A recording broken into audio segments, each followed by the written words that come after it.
नमस्कार दोस्तों, स्वागत है आप सभी का विश्लेषकर जीके के ऑनलाइन प्लेटफॉर्म पर। आज है 23 अप्रैल और हम देखेंगे 23 अप्रैल से रिलेटेड करेंट अफेयर्स।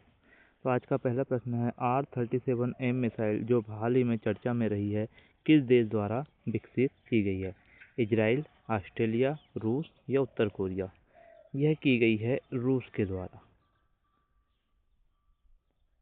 रूस ने भारत को अपनी अत्याधुनिक R-37M में लंबी दूरी की हवा से हवा में मार करने वाली मिसाइल बेचने की मंजूरी दे दी है। इसे नाटो द्वारा AA-30 एक्सहेड के नाम से भी जाना जाता है। इसकी विशेषता की बात करेंगे तो अवैध किलर कहा जाता है, क्योंकि यह दुश्मन के रडार, विमानों और टैंकरों को बहुत ही लंबी दूरी से नष्ट कर सकती है। यह BVR मतलब बियॉन्ड विजुअल रेंज क्षमताओं से भी लैस है।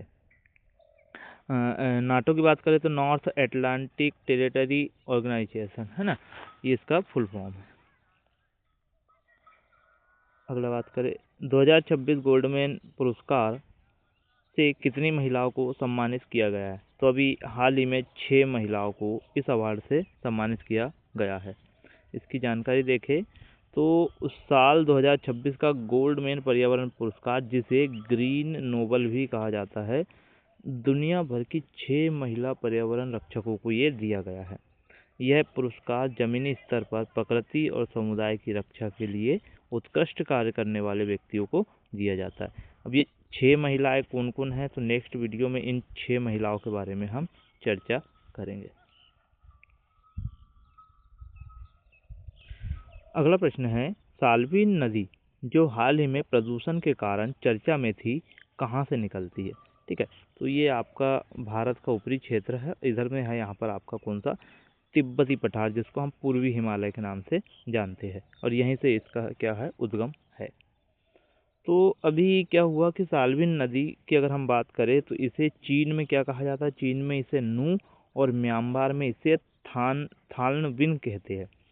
दक्षिण पूर्व एशिया की सबसे लंबी मुक्त बहने वाली मतलब बिना बांध की ये नदी है, और हाल ही में इसे आर्सेनिक प्रदूषण की समस्या देखी गई। आर्सेनिक बहुत ही विकट समस्या होती है, आर्सेनिक की समस्या।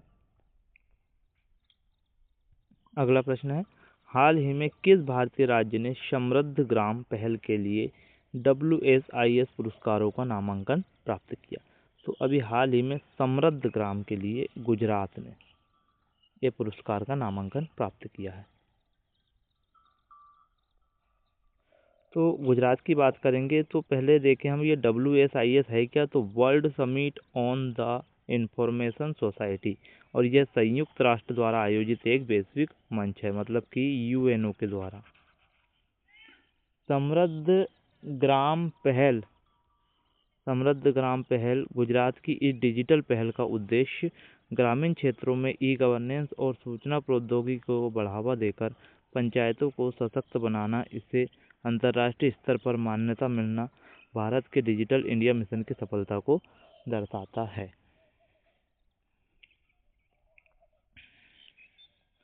अगला है, एनर्जी स्टैटिस्टिक्स इंडिया 2026 रिपोर्ट के अनुसार भारत की कुल क्षमता में सौर ऊर्जा का योगदान लगभग कितना है?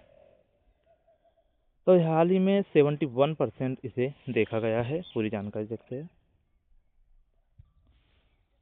रिपोर्ट जारी करता है, इस रिपोर्ट सांख्यिकी और कार्यान्वयन मंत्रालय द्वारा इसे जारी की गई है। मुख्य बिंदु, भारत की अक्षय ऊर्जा मतलब रिन्यूएबल एनर्जी क्षमता में सौर ऊर्जा की हिस्सेदारी सबसे अधिक है, और सरकार का लक्ष्य 2030 तक 500 गीगावाट गैर जीवाश्म ईंधन आधारित बिजली क्षमता हासिल करना है। अगला प्रश्न है जो कि काफ़ी चर्चा में रहा है, नारी बंधन अधिनियम के तहत लोकसभा के महिलाओं के लिए कितने प्रतिशत सीटें आरक्षित करने का प्रावधान है? तो अभी 33% मतलब एक तिहाई। इसकी डिटेल देखें तो यह 128वां संविधान संशोधन विधेयक है, जो अब 106वां संशोधन अधिनियम बन चुका है।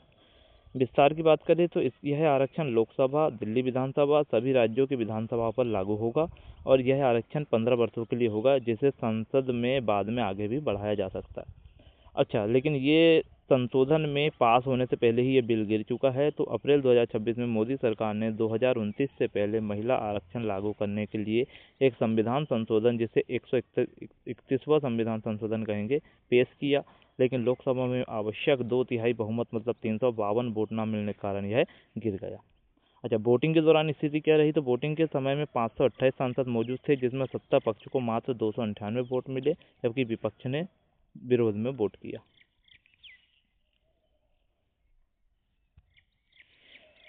अप्रैल 2026 में चर्चा में रहा बेनरघट्टा जैविक राष्ट्रीय उद्यान किस शहर में स्थित है? तो यह है आपके बेंगलुरु में।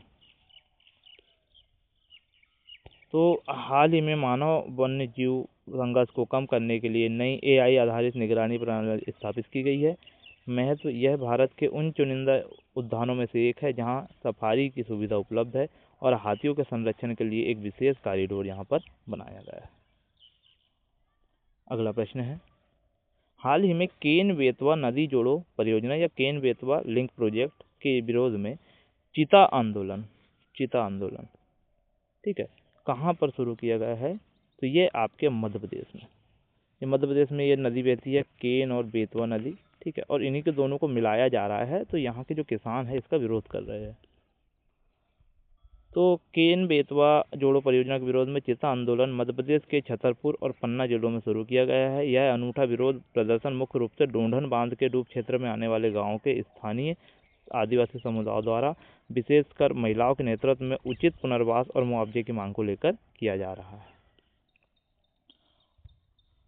हाल ही में ISSF जूनियर विश्व कप 2026 कहाँ पर शुरू किया गया है? तो ये अभी हाल ही में किया गया है काहिरा में।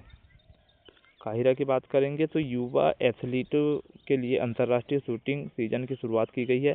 इस टूर्नामेंट की मेजबानी इजिप्ट इंटरनेशनल ओलंपिक सिटी में की गई है और इस प्रतियोगिता में दुनिया भर के शीर्ष जूनियर निशानेबाज राइफल, पिस्टल और शॉटगन इवेंट में एक दूसरे से मुकाबला करेंगे। और भारत ने इस वैश्विक इवेंट में 71 सदस्यों का एक मजबूत दल भेजा है। अब यहाँ पर क्या है, रिजल्ट यहाँ से अपने को देखने को मिलेगा, किस खिलाड़ी ने कौन सा गोल्ड मेडल जीता है, जिससे इम्पोर्टेंट क्वेश्चन बन सकते हैं। आज के लिए सिर्फ इतना ही था। आप सभी से रिक्वेस्ट है कि अगर आपको हमारा सेशन पसंद आता है तो आप इसे लाइक करें, शेयर करें। अगर आप हमारे चैनल पे नए हैं तो हमारे चैनल को सब्सक्राइब करें। जय हिंद, जय भारत।